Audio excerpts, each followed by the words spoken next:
Bonjour à tous, je m'appelle Laura Prioul, j'ai 21 ans et il y a un an maintenant que j'ai été agressée physiquement, frappée, violée. Ça fait un an que je me cache des médias, un an que je me cache de tout le monde, mais que tout le monde parle de moi. Je n'ai jamais parlé parce que je ne voulais pas faire le buzz, parce que j'avais peur, parce que je ne veux pas entendre parler de moi comme ça, parce que je me sens vraiment salie par cette histoire. Tout le monde est au courant, tous mes amis, toute ma famille, tout le monde sait ce qui s'est passé pour moi. Et c'est vraiment très dur à accepter. Donc maintenant, je vais être cash et je vais vous dire ce qui s'est passé sans vraiment rentrer dans les détails. J'étais en boîte de nuit sur Paris. Il se trouve que mon agresseur était aussi là. On a passé une super soirée, vraiment très gentil, à m'inviter à sa table, à boire un verre, etc. Je ne buvais que de l'eau. Lui, il buvait de l'alcool, beaucoup d'alcool. Donc par la suite, il me propose d'aller dans une deuxième boîte de nuit. Je me soucie du fait de comment je vais rentrer chez moi. Il me dit qu'il a des chauffeurs privés, qu'il me fera ramener, etc. Donc très bien. On part pour cette deuxième boîte de nuit. Au final, une voiture se gare à côté de nous, des paroles sont échangées en arabe, je n'y comprends strictement rien du tout. Je demande à mon agresseur ce qui se passe et il m'explique qu'on va finir en fait la soirée dans un hôtel, dans l'hôtel de son ami, parce que la boîte de nuit n'est pas très bien. Soit. Étant déjà dans le taxi, envie de continuer à m'amuser avec cette personne, envie de découvrir vraiment qui c'est, etc. J'accepte le fait d'aller dans cet hôtel. Donc on arrive à l'hôtel, nous sommes 4 personnes, une fille, un homme, mon agresseur et moi. Donc dans cet hôtel, nous continuons à faire la fête, à s'amuser, à rigoler, à regarder des vidéos. On a dû quitter la chambre d'hôtel en fait parce qu'on faisait du bruit et il nous a dit oui, dans ma chambre d'hôtel on peut y aller, on peut faire du bruit, j'ai tout l'étage, personne nous entendra, alors on peut continuer là-bas. Donc très bien, on décide de tous aller là-bas. Donc je demande à la fille si elle vient et au mec, ils me disent que oui, qu'ils doivent parler avant, qu'ils vont arriver, qu'ils prendront un autre taxi. Donc nous on descend, on prend un premier taxi, on va à l'hôtel, persuadés que les personnes allaient nous rejoindre à l'hôtel pour continuer cette fête, on va dire. J'y vais sereinement. Donc une fois dans la chambre, on met de la musique, on continue à danser, à faire la fête et on était proches et à un moment on s'est tous les deux embrassés en fait. Et il a voulu me rembrasser et j'ai tourné la tête et ça lui a pas plu. Je me suis fait frapper d'un coup et je n'ai pas vraiment compris ce qui se passait sur le moment parce que dans ma tête tout était beau et tout se passait bien. J'ai voulu me défendre et cette personne m'a refrappée. Je n'arrivais rien à faire, rien du tout. Il était vraiment trop fort pour moi, sur moi, à me frapper. Et cette personne a fini par me violer. Donc après m'avoir frappée et violée, je me suis enfermée dans la salle de bain. Il fallait que je retourne dans la chambre parce qu'il y avait mon téléphone, je devais prévenir quelqu'un, je devais appeler quelqu'un, il me fallait de l'aide. Je ne pouvais rien faire et je suis rentrée dans la chambre. Il se trouve qu'il était normal. Il me demandait mais pourquoi tu pleures, pourquoi tu t'es blessée, qu'est-ce que tu as fait, est-ce que tu veux de la glace. Il a appelé pour qu'on m'emmène de la glace. Vraiment très bizarre. Une autre personne complètement. Et du coup je prenais mes affaires doucement, j'essayais de me rhabiller doucement pour pas réveiller la bête en lui, on peut dire. Et après avoir pris mes affaires, je lui ai regardé dans les yeux et je lui ai dit mais tu es un monstre parce que je devais le dire et c'était vraiment très bizarre comme action on peut dire et après lui avoir dit que c'était un monstre il m'a poussé violemment sur le lit et a arraché mon vêtement qui était vraiment tout arraché. J'étais vraiment sans t-shirt. Il a essayé de me revioler en me touchant, étant couché sur moi, sauf que j'ai saisi sa gorge pour le stopper en fait. Je l'ai étranglé et il en a fait de même, il m'a étranglé aussi, mais il serrait tellement fort que je n'arrivais vraiment plus à respirer. Et honnêtement, je vais vous dire, j'ai eu vraiment très peur pour ma vie, j'ai eu vraiment peur de finir comme ça parce que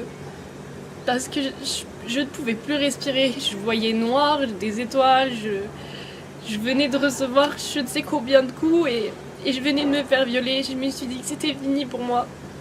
Sauf que j'ai réussi à basculer mon agresseur du lit en l'étranglant et en le poussant et j'ai réussi à m'enfuir de la chambre en courant. Il y a une personne qui m'a aidée dehors. Après, je me suis enfermée avec une femme de ménage dans une chambre qui m'a aidée. Les secours sont venus, la direction de l'hôtel est venue me donner des vêtements, la police est venue. Lui était enfermé dans la chambre, ils l'ont embarqué au poste de police, on m'a embarqué au poste de police, on nous a embarqués au même dans 2 voitures séparées pour pas qu'on se recroise, etc.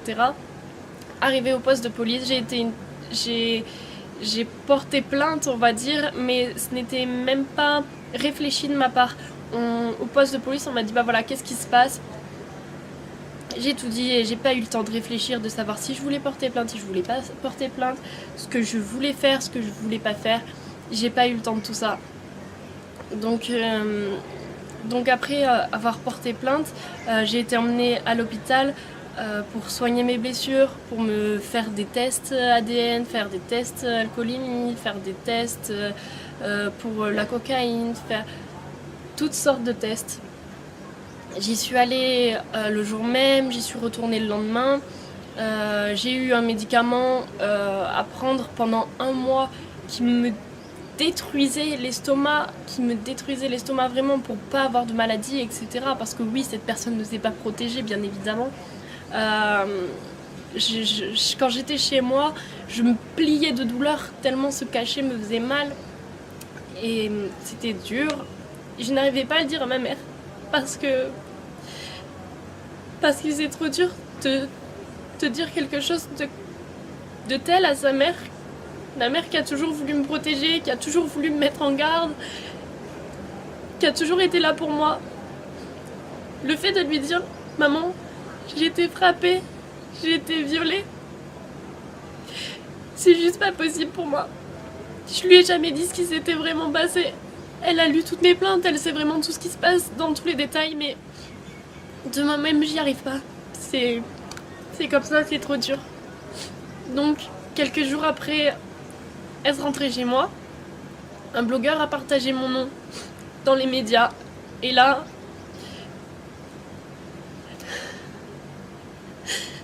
j'ai toute ma vie, on peut dire, qui s'est écroulée ce jour-là. Parce que on a commencé à m'insulter. On a commencé à me traiter de tous les noms. On a commencé à me menacer de mort. On a commencé à me menacer de tout ce que vous voulez. On a commencé à me dire vraiment des choses qui blessent. On a commencé à contacter mes grands-parents, à contacter ma mère, à contacter mes amis, savoir qui j'étais, à me contacter, à m'insulter, à me rabaisser, à m'inventer des histoires, à faire énormément de choses comme ça. J'ai eu tellement de menaces. J'ai vu tellement de commentaires sur moi. Je ne voyais aucun commentaire positif me concernant. Énormément de gens parlaient, énormément de gens m'insultaient, mais personne ne me soutenait, à part ma famille et mes amis. Sur internet, je voyais que du noir. Les gens ont commencé à m'appeler, oui, j'ai vu qu'il s'était passé ça, qu'est-ce qui se passe, etc. Je me suis coupée de tout le monde parce que j'y arrivais pas, c'était trop dur que les gens puissent savoir ça sur moi. J'ai changé de numéro de téléphone, j'ai supprimé tous mes réseaux sociaux.